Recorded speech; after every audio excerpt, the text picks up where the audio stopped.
Hey everyone, so I'm back with another video, and I had a lot of requests to do a cut crease makeup tutorial, and I wanted to do this specific shape. It's more of like a cat eye wing shape.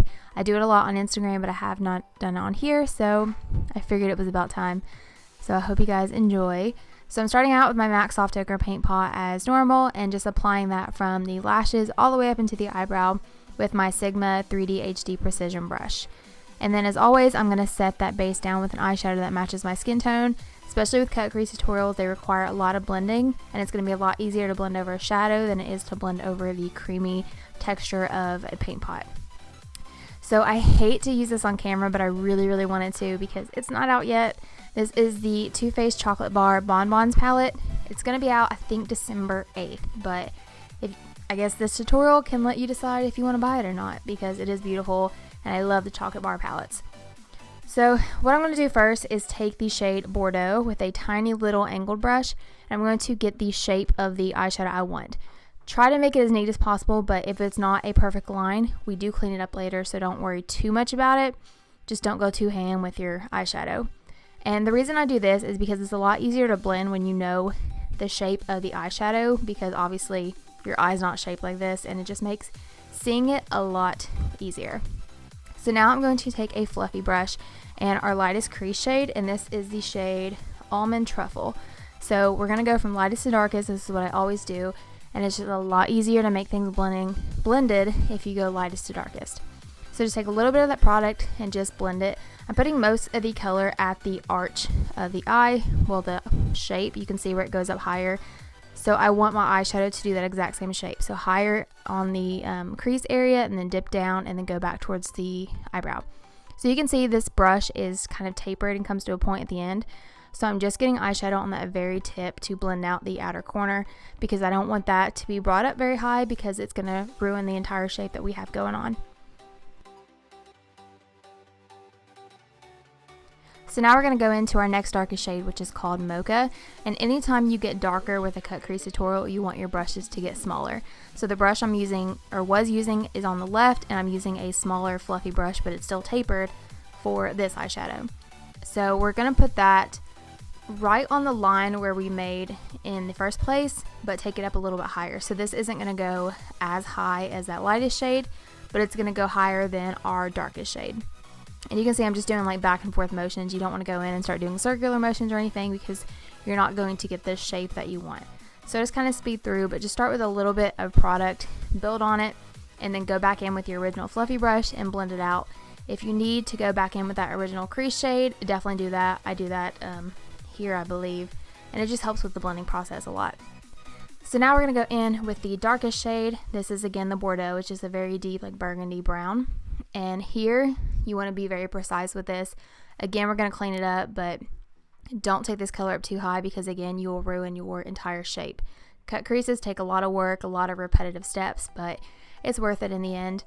And for the little wing area, I don't put as much product, and I actually don't take that dark color all the way out to the tip.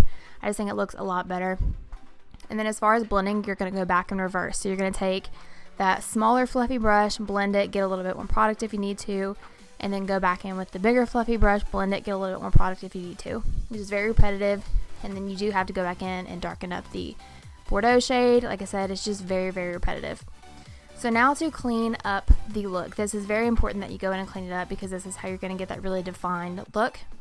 I like to use my Soft Ochre paint pot, because where it is an eye primer, it's going to stay, it's not going to crease.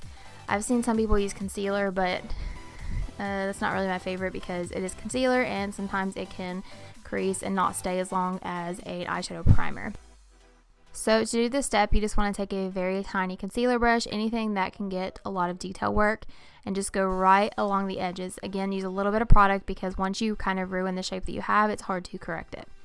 So now for the lid shade, honestly, you can do anything. A lot of the times with this type of look, for some reason, I just do glitter, but for today, we're using the Molasses Chip eyeshadow, which is just a shimmery kind of gold, peachy gold shade. It's kind of hard to explain.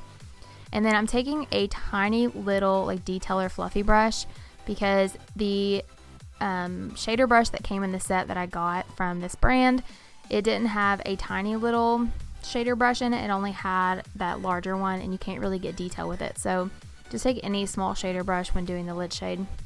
And you can see as far as the outer corner, I'm just continuing that shape. You don't want to take it down any further than the dark color we have on top. So this step is optional. Going back, I probably would have skipped it. But I took the shade Dark Truffle. I think I would have liked it better if this shade was matte, but it had shimmer in it.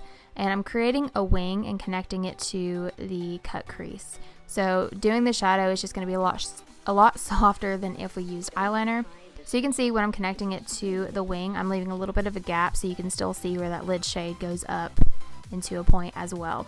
But I'm putting more of the product on the outer corner and then just fading it in on the inner corner.